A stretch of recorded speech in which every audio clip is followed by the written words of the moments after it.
Et c'est ça, donc, je vais aller plus haut, c'est pour nous permettre de mieux connaître Dieu dans sa profondeur. Paul dit, il est insondable l'amour de Dieu, incontournable, profond. L'amour de Dieu n'a pas de limite, c'est un amour non limite, extraordinaire. Alors quand une fois que tes pensées ont été renouvelées, ton cœur aussi sera renouvelé.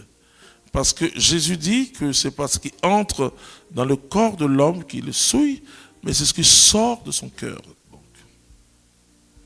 vous savez, parfois la méchanceté, je dis, mais en fait, on est méchant. Tu sais toi-même qu'en parlant de cette façon, tu vas blesser ton frère, tu vas blesser ta soeur, et tu dis quand même, mais là il faut courageux. Hein. Pour moi, les méchants, ils sont courageux. C'est courageux d'aller faire ces choses-là. Et puis, pour grandir aussi, ayez une compassion de l'homme.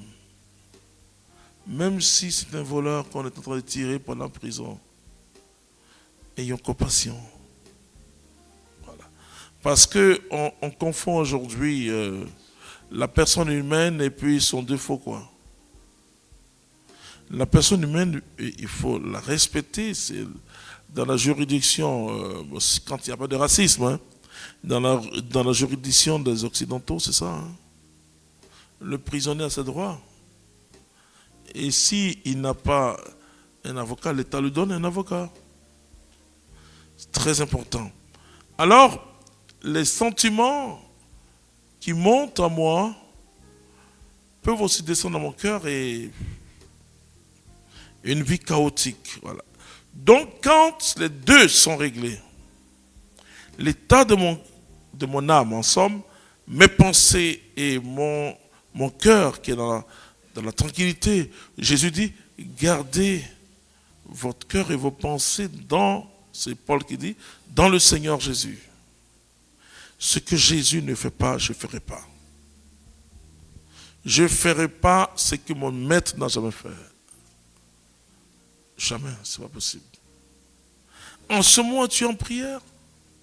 Mais qu'est-ce que tu fais de ta journée? Tu vas au travail? Merci Seigneur. En attendant que tu aies un rendez-vous, bon, tu fais normalement ton travail. Mais tu es là, tu dis Seigneur, je t'aime. Et c'est suffisant.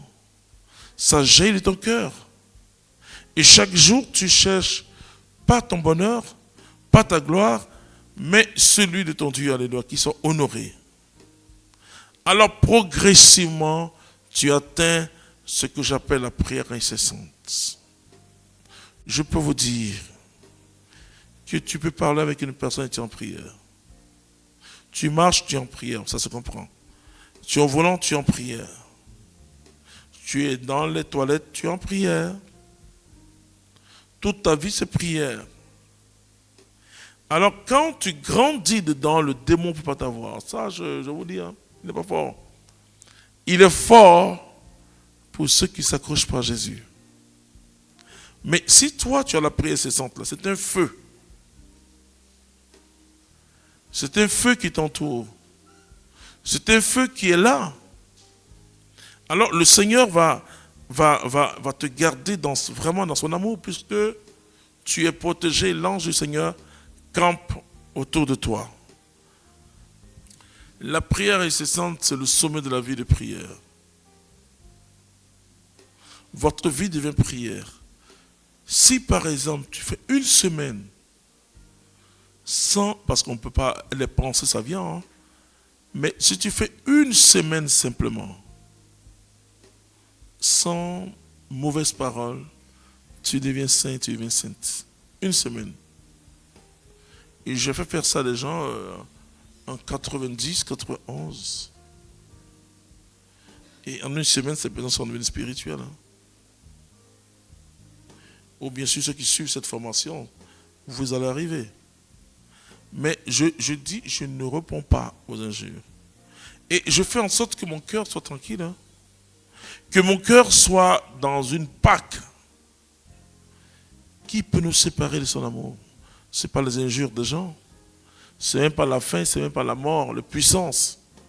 Et donc la prière incessante, c'est vraiment être continuellement dans la présence de Dieu. Voilà, C'est la définition la plus simple. Être tout le temps dans la présence de Dieu. Même quand je dors, je sens sa présence.